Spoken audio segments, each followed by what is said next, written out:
Hormuz జలసంధిని Iran మూసివేయడం, దీనికి ప్రతీకారంగా Iran నౌకల రాకపోకలపై America దిగ్బంధనం విధించడంతో పశ్చిమాసియాలో ఉద్రిక్తతలు తీవ్రమవుతున్నాయి. ఇరు దేశాల మధ్య సీజ్ ఫైర్ ఏప్రిల్ 22తో ముగియనున్న నేపథ్యంలో పాకిస్తాన్ వేదికగా జరగాల్సిన రెండో విడత చర్చలు జరుగుతాయా లేదా అనే దానిపై సర్వత్రా ఉత్కంఠ నెలకొంది. ఈ క్రమంలోనే ఇరాన్ పార్లమెంట్ స్పీకర్ మహమ్మద్ ఘాలిబఫ్ కీలక వ్యాఖ్యలు చేశారు. అమెరికా అధ్యక్షుడు డొనాల్డ్ ట్రంప్ తమపై బెదిరింపులకు పాల్పడుతున్నారని ఆరోపించారు. ఈ పరిస్థితుల్లో వారితో చర్చలకు అంగీకరించే ప్రసక్తే లేదని తేల్చి చెప్పేశారు. కాల్పుల విరమణ ఒప్పందం ఉల్లంఘనతో పాటు తమ నౌకల రాకపోకలపై దిగ్బంధనం విధించడంతో ట్రంప్ దౌత్య సంబంధాలను దెబ్బతీశారని ఘాలిబఫ్ ఆరోపించారు. టెహ్రాన్ లొంగిపోయేలా ఒత్తిడి చేసేందుకు, యుద్ధం తిరిగి ప్రారంభించడానికి ఈ చర్చలను ఓ సాకుగా చూపేందుకు ట్రంప్ ప్రయత్నిస్తున్నారని అన్నారు.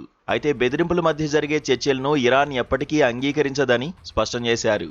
గత 2 వారాలుగా యుద్ధంలో సరికొత్త వ్యూహాల అమలుకు ఇరాన్ ప్రణాళికలు రచిస్తోందని మహమ్మద్ ఘాలిబఫ్ ట్రంప్నకు వార్నింగ్ ఇచ్చారు. మరోవైపు ఇరాన్తో చర్చల కోసం అమెరికా ఉపాధ్యక్షుడు జేడీ వాన్స్ పాకిస్తాన్లోని ఇస్లామాబాద్కు వెళ్లనున్నట్లు తెలుస్తోంది. ఈ మేరకు అమెరికా అధికార వర్గాలను ఉటంకిస్తూ అంతర్జాతీయ మీడియా కథనాలు వెలువడుతున్నాయి.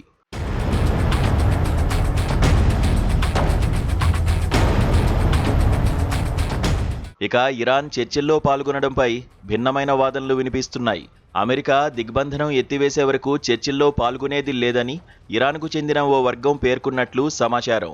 చర్చల కోసం ఇరాన్ ప్రతినిధి బృందం మంగళవారం ఇస్లామాబాద్కు వెళ్లేందుకు సిద్ధమవుతుందని ఆ దేశానికి చెందిన మరో వర్గం వెల్లడించినట్లు అంతర్జాతీయ మీడియా కథనాలు వెల్లడించాయి. ఇక చర్చలకు వాన్స్ హాజరు కానున్న నేపథ్యంలో ఘాలిబఫ్ కూడా ఇందులో పాల్గొనే అవకాశమున్నట్లు సదరు కథనాలు పేర్కొన్నాయి.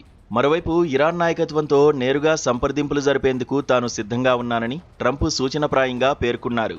ఇరాన్ ప్రతినిధులు కలవాలనుకుంటే మా దగ్గర చాలా సమర్థవంతమైన వ్యక్తులు ఉన్నారని ట్రంప్ తెలిపారు.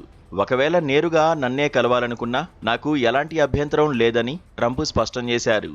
ఇరాన్ నేతలను కలిసి శాంతి చర్చల గురించి మాట్లాడేందుకు తాను సిద్ధమేనని ట్రంప్ ప్రకటించారు. ఒకవేళ ఇరు దేశాల మధ్య రెండో దఫా చర్చలు జరిగితే నేరుగా కాకపోయినా వర్చువల్గా అయినా ట్రంప్ చర్చల్లో పాల్గొనే అవకాశం ఉన్నట్లు సమాచారం. ఇక చర్చల నేపథ్యంలో అమెరికా మాజీ CIA చీఫ్ డేవిడ్ హెచ్ పెట్రాయిస్ కీలక వ్యాఖ్యలు చేశారు. ఇరు దేశాల మధ్య కుదిరిన కాల్పుల విరమణ ఒప్పందం పొడిగించే అవకాశముందని తెలిపారు.